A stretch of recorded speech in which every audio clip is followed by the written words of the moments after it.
Ladies and gentlemen, something that I think we all knew was coming has been officially announced. Google Assistant is now gasping for its final few breaths as Google has officially announced on their blog the Assistant experience on mobile is upgrading to Google Gemini. Google says here that millions of people have already made the switch from Assistant to Gemini. I have. I'd be willing to bet that most of you probably have as well.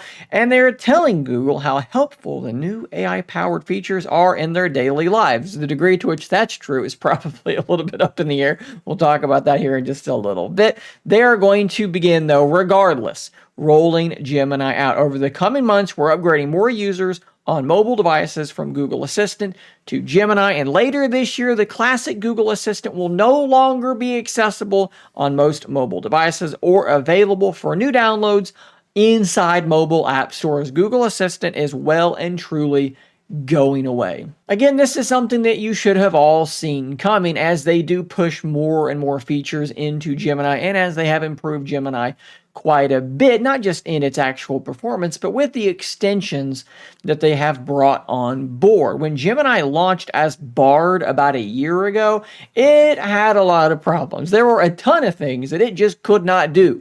Asking it to do simple Google Assistant things would render Bard just telling you, I don't know what you want me to do. I'm a large language model. But now, March of 2025, it can do pretty much everything that I want it to do. I can use it to set timers. I can use it to control my smart home, and it does that just fine. Over the last couple of weeks, I've actually just shown it my screen and told it to add a certain thing on my screen to my calendar, and it will read the screen, find the thing, the place, the time, and throw it into a calendar event. All that stuff is working quite well, and the speed has improved dramatically. Go back and watch old videos of Bard or Gemini from back then. It was crazy how slow this was.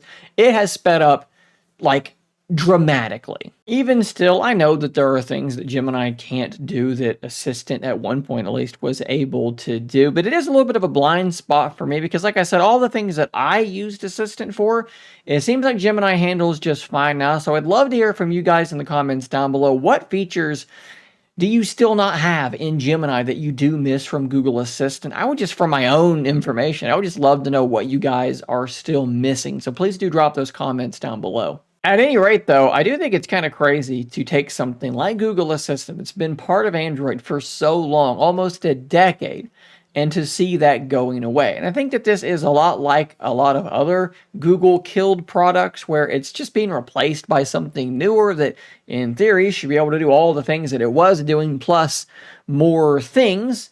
Again, the degree to which that is true. I hope you guys drop some comments down below. And also, this is something that's going to get a negative reaction from some people just because some people are so sick of the AI buzzword. For some people, they hear AI and they immediately just say, I don't want it. Get it away from me. I don't want anything to do with this thing.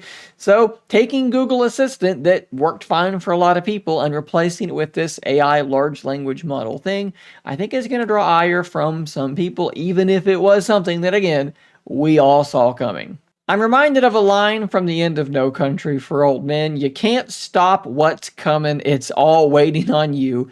It is what it is, whether you like the AI stuff or not. It's coming. But guys, thanks for watching. Subscribe for more content just like this. And until next time, stay nerdy, my friends.